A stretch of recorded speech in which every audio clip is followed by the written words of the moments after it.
Bismillahirrahmanirrahim. Assalamualaikum warahmatullahi wabarakatuh.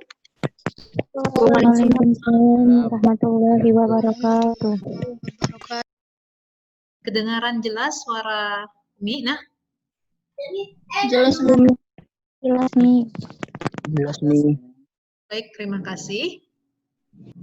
Ya, pada pagi menjelang siang ini kita akan belajar materi PKN yang kedua, yaitu tentang pelanggaran hak asasi manusia. Masih semangat semuanya? Masih nih. Ya, insya Allah ya, masih ya. Oke, minggu lalu kita sudah membahas tentang konsep hak, makna dan hak dan kewajiban asasi manusia. Maka hari ini kita akan membahas apa saja yang menjadi pelanggaran-pelanggaran hak asasi manusia yang tentunya terjadi di Indonesia. Oke, kita lanjut. Nah, adapun indikator pembelajaran kita pada siang hari ini adalah menjelaskan makna pelanggaran HAM. Yang kedua, menjelaskan bentuk pelanggaran HAM. Yang ketiga, mendeskripsikan kasus-kasus pelanggaran HAM yang pernah terjadi di Indonesia.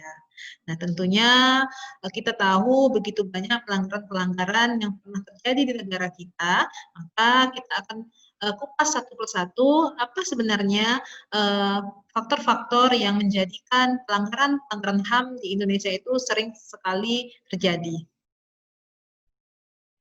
Nah, pengertian pelanggaran HAM.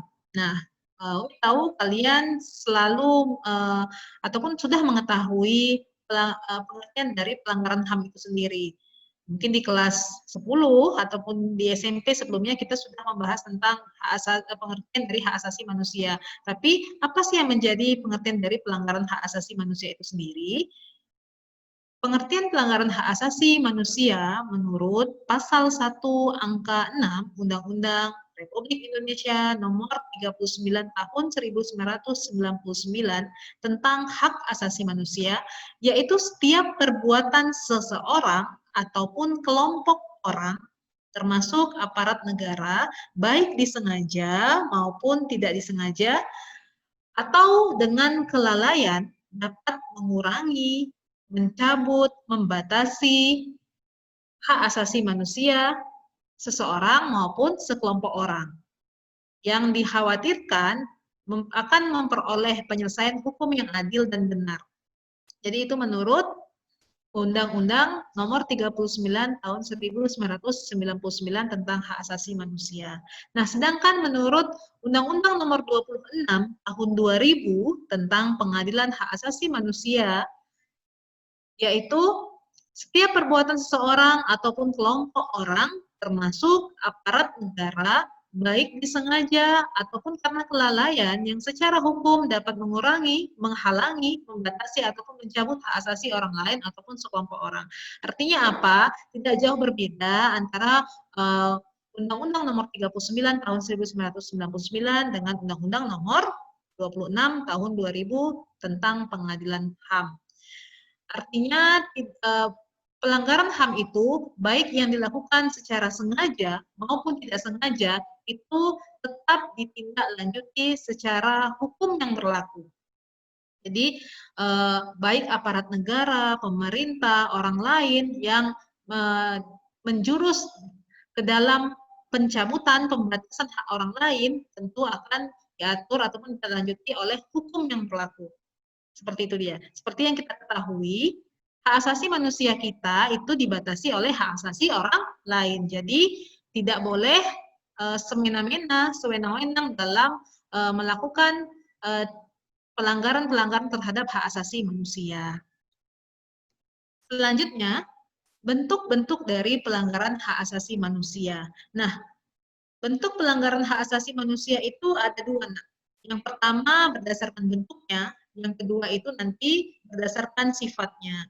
Nah, kita bahas terlebih dahulu yang berdasarkan bentuknya.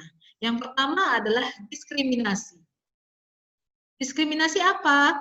Diskriminasi adalah suatu pembatasan, pelecehan, ataupun pengucilan yang langsung maupun tidak langsung didasarkan pada pembedaan manusia ataupun pada agama, suku, ras, etnik, kelompok, jenis kelamin maupun bahasa. Nah, yang dia nantinya berakibat pada penghapusan hak asasi manusia.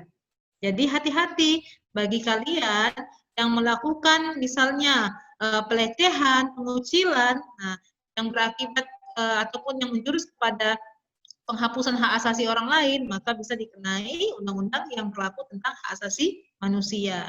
Contoh misalnya ada orang yang mengolok-olok tentang bahasa orang lain, seperti itu dia, logat orang lain. Nah, itu hati-hati, bisa menjurus kepada sifat pelanggaran hak asasi manusia berdasarkan bentuknya, yaitu diskriminasi.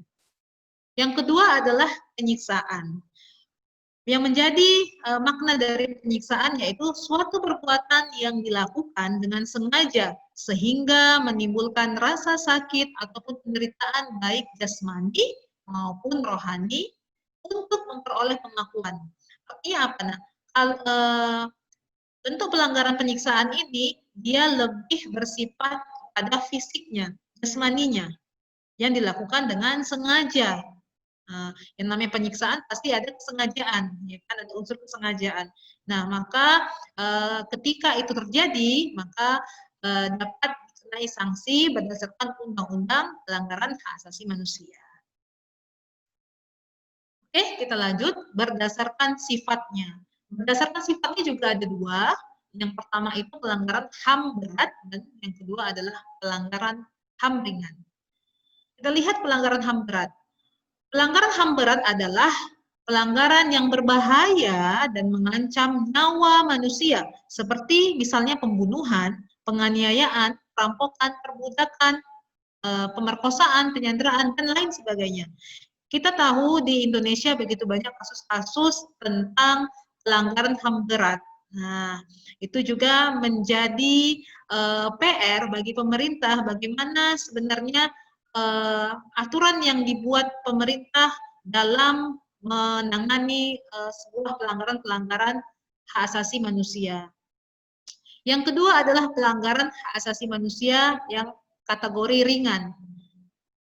Pelanggaran hak asasi manusia yang berkategori ringan adalah pelanggaran yang mengancam keselamatan, yang tidak mengancam keselamatan jiwa manusia, sekali lagi yang tidak mengancam keselamatan jiwa manusia, akan tetapi dapat berbahaya jika tidak segera ditanggulangi. Nah, apa misalnya? Contohnya, kelalaian dalam pemberian pelayanan kesehatan, pencemaran lingkungan, misal kalian membuang sampah sembarangan, itu termasuk pelanggaran HAM ringan. Kenapa? Karena bisa membahayakan orang lain di kemudian hari. Contoh misalnya melakukan pencemaran lingkungan. Nah, dengan kelalaian kita, maka lingkungan bisa menjadi apa? Nah, bisa menjadi bencana alam datang, banjir, longsor. Nah, itu kan bisa membahayakan orang lain. Artinya apa? Bisa mencabut ataupun membatasi haknya orang lain. Itu tidak boleh. Contoh lain seperti apa? Bully misalnya, ya kan? Bullying. Bullying itu adalah dia tidak mengancam jiwa secara langsung, tetapi jika dilakukan berulang-ulang juga berbahaya. Seperti itu dia. Jadi pelanggaran HAM ringan itu walaupun tidak mengancam secara fisiknya, tidak sama seperti HAM berat tadi yang langsung pembunuhan, penganiayaan, langsung fisik yang terlukai, tetapi jika dilakukan berulang-ulang juga sangat berbahaya. Artinya kedua pelanggaran baik HAM berat, HAM ringan sama-sama tidak baik. Artinya tetap harus ada penanganan yang khusus dari pemerintah. Bisa dipahami? Bisa, Sana? Mem. Oke. Ada sekarang Umi mau mengajukan pertanyaan. Ada kalanya pelanggaran HAM ringan bisa menjadi pelanggaran HAM berat. Bagaimana? Anda bisa kasih contoh ilustrasi misalnya?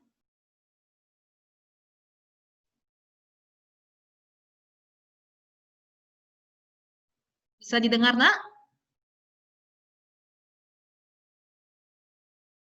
Tidak ada yang bisa kasih pendapat? Oke, baik. Jadi, ada kalanya, Nak, pelanggaran HAM ringan bisa menjadi pelanggaran HAM berat. Contoh seperti apa? Bully tadi, mengejek-ejek orang tadi. Contoh misalnya, bully itu tidak mengancam keselamatan jiwa secara nyata ya, secara fisik yang diserang, tetapi apa, Nak, batinnya ya kan? Batinnya yang diserang. Artinya apa? Ketika seseorang dibully oleh orang lain dan orang yang dibully ini merasakan depresi yang sangat berat hingga dia misalnya membunuh orang yang membulinya, nah itu bisa menjadi masuk ke dalam kategori pelanggaran HAM berat. Ataupun misalnya saking depresinya orang yang kita bully ini menyebabkan dia misalnya melakukan tindakan-tindakan kriminalitas seperti misalnya percobaan bunuh diri hingga misalnya mengakibatkan kehilangan nyawa, nah itu juga bisa menjadi faktor pelanggaran HAM ringan menjadi pelanggaran HAM berat. Artinya sekali lagi Umi pahamkan kepada anak-anak Umi bahwasanya kedua pelanggaran ini tidak ada tidak ada saling wah ini berat, ini ringan, tetapi kedua-duanya adalah pelanggaran yang harus ditindak tegas oleh pemerintah. Jadi harus ditangani benar-benar secara tegas dan khusus seperti itu dia. Maka pengadilan HAM tersendiri, pengadilan HAM juga memiliki pengadilan tersendiri yaitu pengadilan khusus namanya pengadilan HAM ya kan berada di pusat kota seperti di Jakarta, seperti itu ya di pemerintahan kota di Kota Medan, seperti itu dia. Dan hakimnya juga hakim khusus, karena memang pelanggaran HAM ini sangat banyak sekali kasusnya yang ada di Indonesia. Oke, kita lanjut. Nah, pelanggaran hak asasi manusia menurut Undang-Undang Republik Indonesia Nomor 26 Tahun 2000. Yang pertama adalah kejahatan genosida. Nah, kita pernah mendengar ya kata-kata genosida. Pernah dengar, anak-anak? Pernah, Mi. Iya. Apa itu kejahatan genosida? Yaitu setiap perbuatan yang dilakukan dengan maksud untuk apa? Menghancurkan ataupun memusnahkan kelompok ataupun ras tertentu. Ya, yang berdasarkan kepada apa? Bisa juga agama, ya karena etnisnya, seperti itu dia. Jadi dia memusnahkan. Itu genosida. Apa contohnya yang pernah terjadi ya? Genosida yang pernah kita dengar di negara lain. Muslim Rohingya. Rohingya.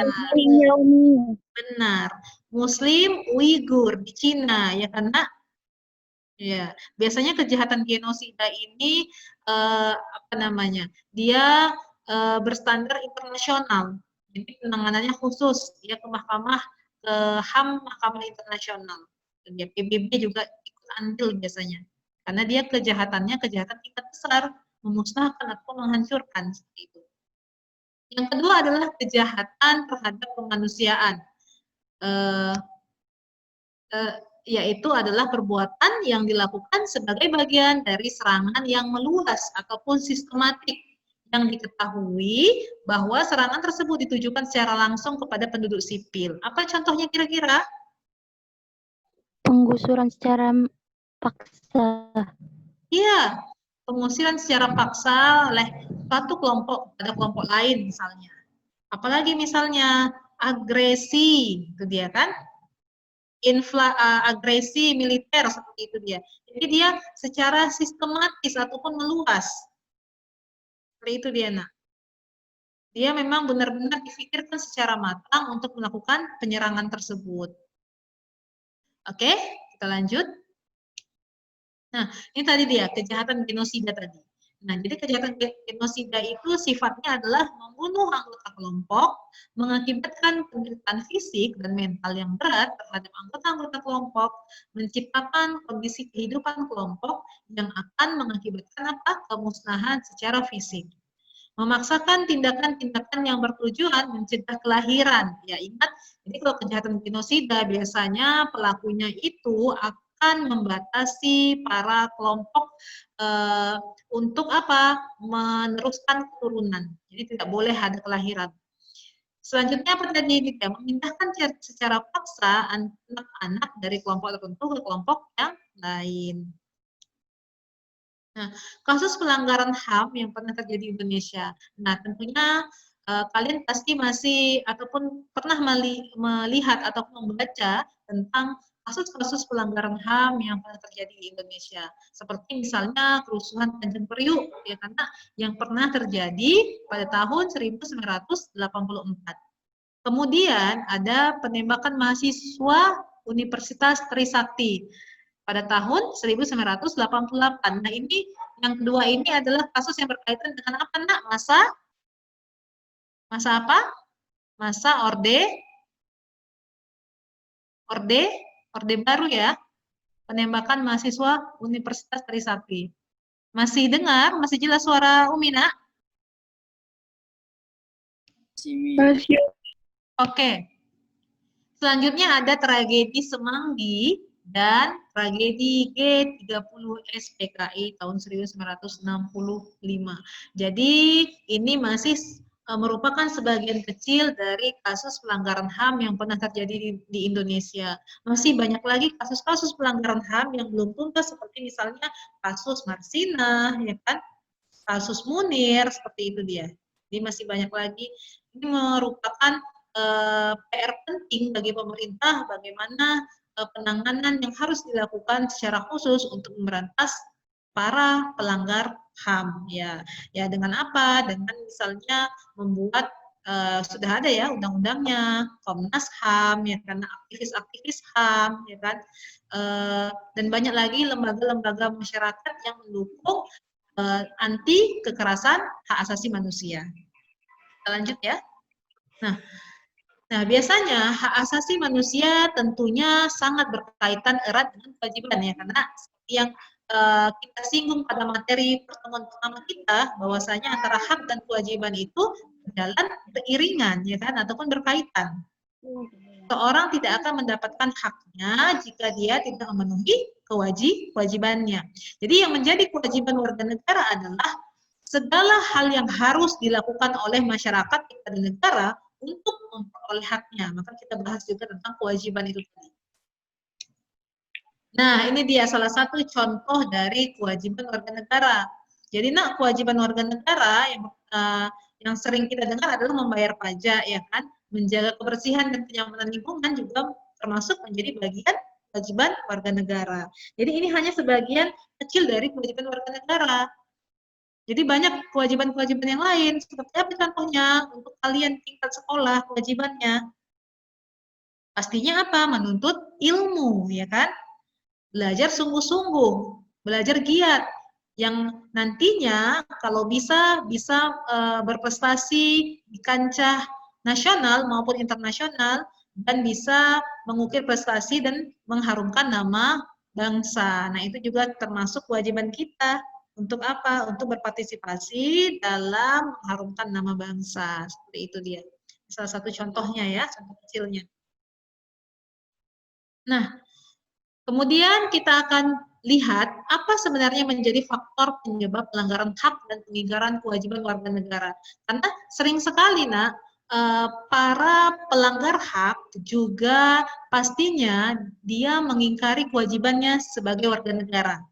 Nah, faktornya adalah ada sebagai berikut ini.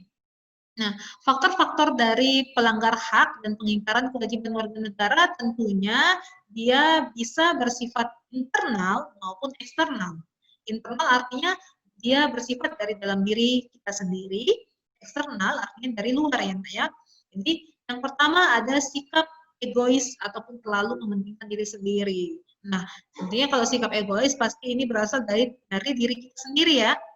Jadi sikap egois ataupun terlalu mementingkan diri kita sendiri merupakan salah satu faktor yang dapat memicu pelanggaran hak.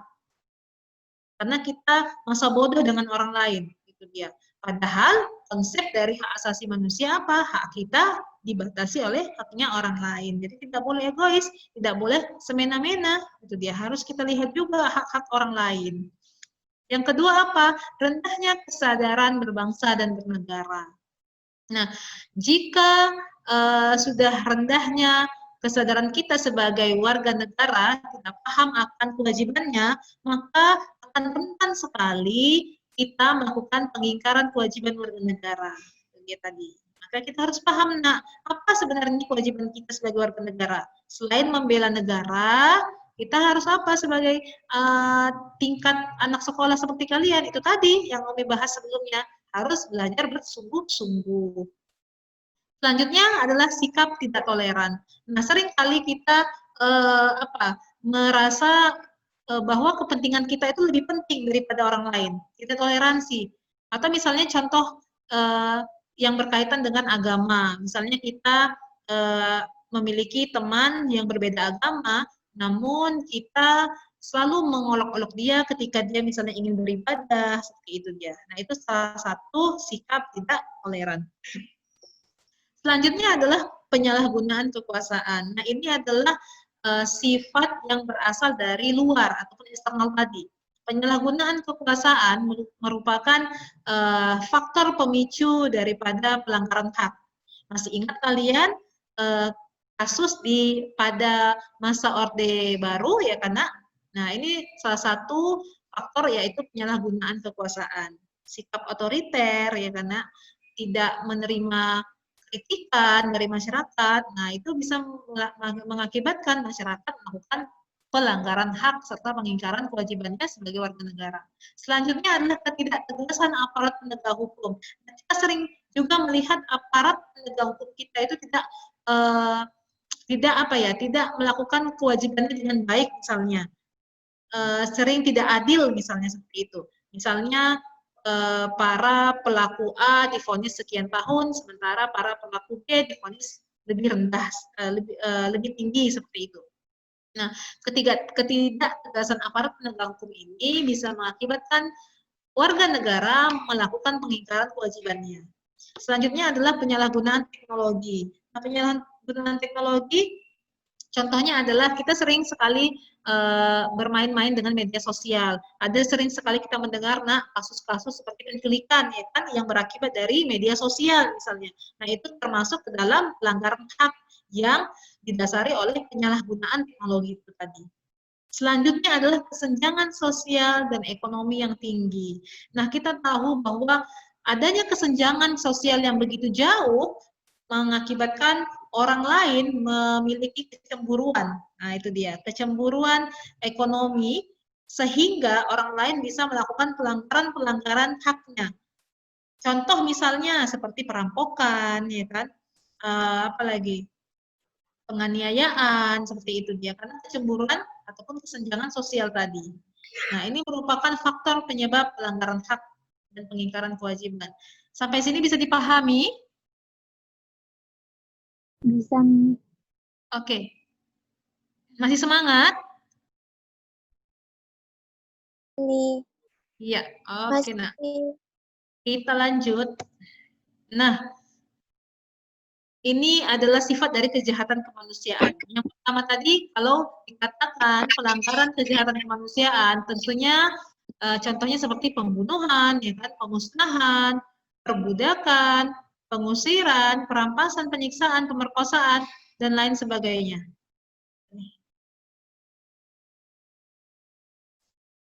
Dan yang paling terakhir adalah kejahatan apartheid. Pernah mendengar arti kata apartheid? Pernah, Mi. Ya, apa itu kira-kira? Kejahatan apartheid. Siapa yang mau kasih? Kejahatan warna kulit, Mi. Iya, jadi kejahatan apartheid ini dikenal pertama kali di Afrika Selatan, ya kan? Ya, di Afrika Selatan. Apartheid artinya pemisahan. Nah, pemisahan yang seperti apa? Jadi pemisahan kepada ras atau etnik yang ras itu adalah pemisahan warna kulit antara hitam dan putih. Antara kulit hitam dan kulit putih yang berakibat kepada politik seperti itu ya, yang akibatnya nanti akan terjadi kepada perpolitikan yang ada di negara tersebut. Jadi di Afrika Selatan itu pada abad ke-20-an dikenal adanya kejahatan apartheid gitu ya.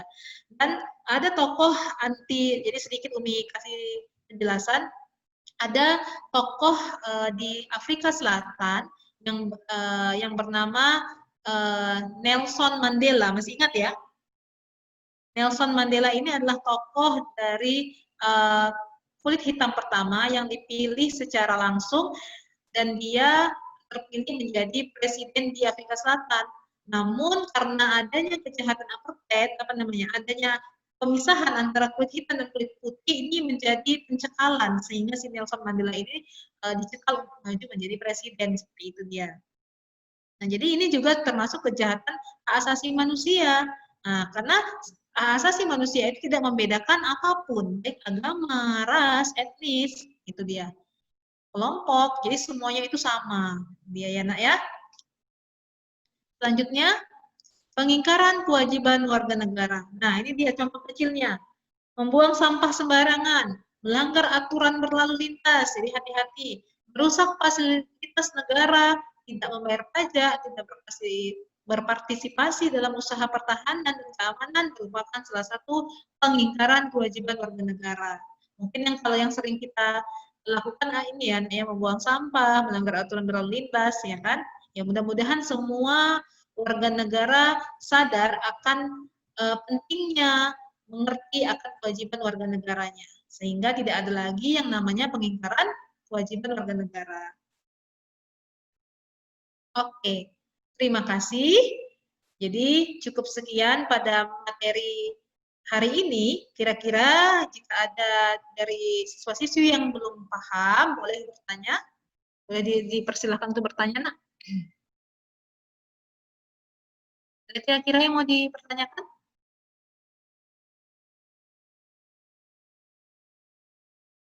Ada?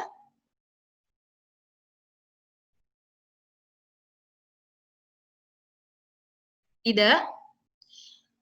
Baik, kalau gitu mengakhiri saja. Terima kasih untuk materi kali ini. Mudah-mudahan minggu depan kita ketemu lagi dalam kondisi yang sehat, insya Allah. Assalamualaikum warahmatullahi wabarakatuh. Waalaikumsalam warahmatullahi wabarakatuh. Assalamualaikum warahmatullahi wabarakatuh.